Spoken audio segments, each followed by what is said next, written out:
आगरा पहुंचे उत्तर प्रदेश के मुख्यमंत्री योगी आदित्यनाथ ने फतेहपुर सीकरी लोकसभा सीट से प्रत्याशी राजकुमार चाहर के समर्थन में सभा को संबोधित किया। फतेहपुर सीकरी इलाके के किदावरी मैदान में जनता को संबोधित करते हुए मुख्यमंत्री योगी आदित्यनाथ ने इशारों में श्री कृष्ण जन्मभूमि मुद्दे को भी हवा दे दी।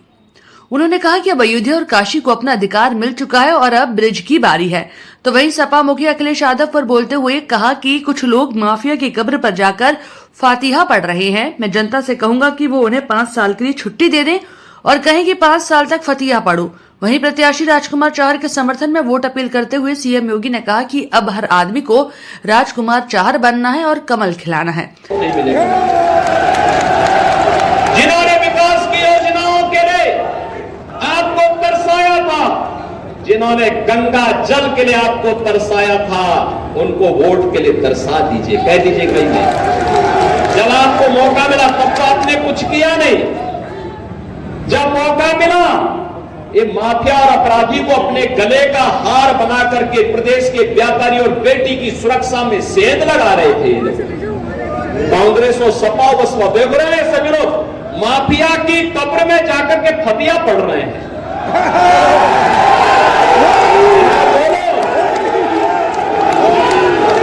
इनको बोल दीजिए ये चुनाव से अच्छा वक्त नहीं।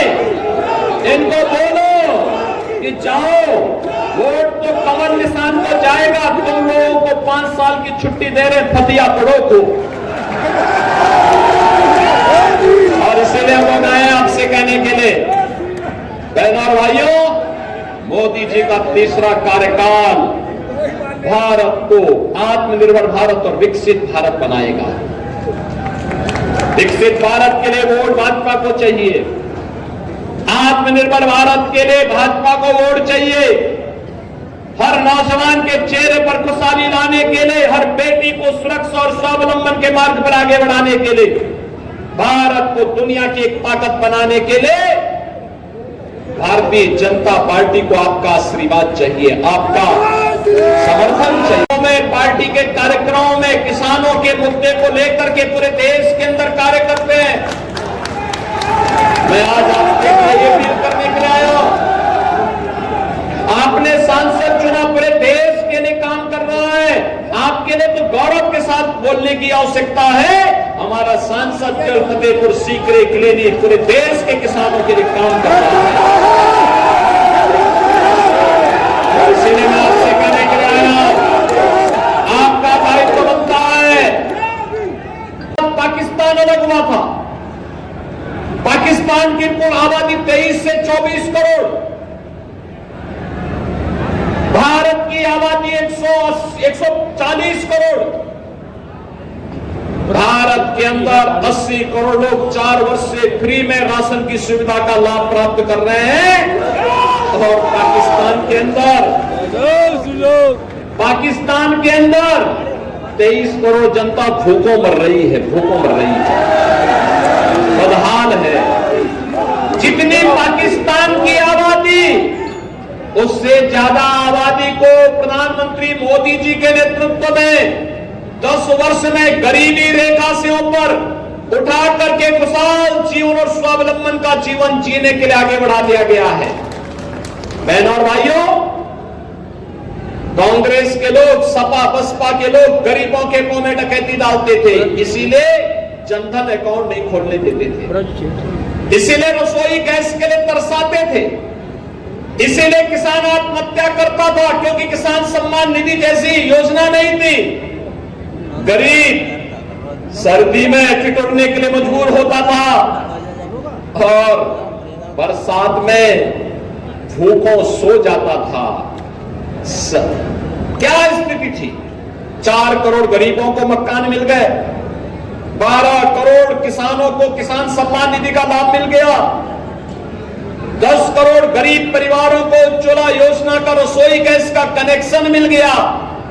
और मोदी जी ने कहा है जो बचे कुचे हैं, अब कार्य इस तीसरे कार्यकाल में उन सबको भी हम सिचुएट करेंगे, पूरी तरह हर व्यक्ति को सुविधा का लाभ देंगे।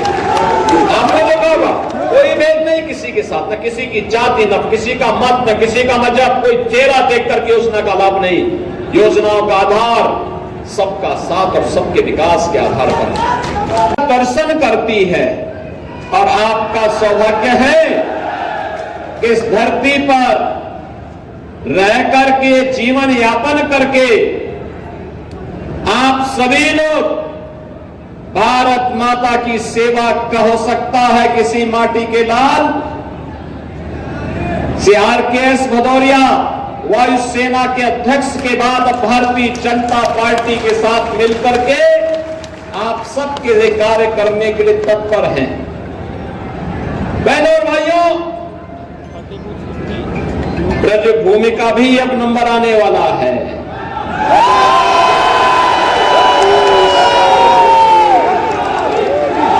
अयोध्या, काशी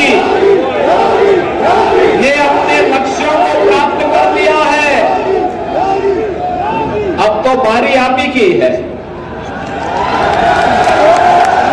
अब विकास के लिए आपको कहीं कोई तरसने की हिम्मत नहीं कर पाएगा,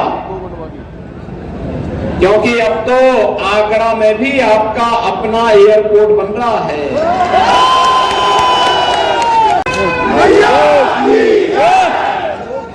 बहनों और भाइयों, मुझे बताइए, आपने रामनवमी के दिन देखा होगा भगवान राम का सूर्य तिलक हुआ था। देखा ना? देखा ना? देखो,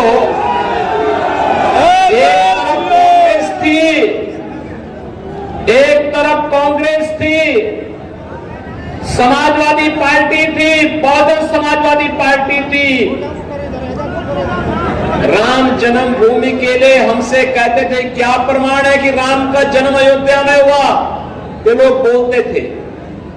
और इन दलों ने तब ये भी कहा था कि राम और कृष्ण तो हुए ही नहीं, जैसे कि इस सृष्टि के पहले कांग्रेस, सपा और बसपा ही पैदा हो गए थे, बाकी तो कोई हुआ ही नहीं था। ऐसा दिखाने का प्रयास कर रहे थे।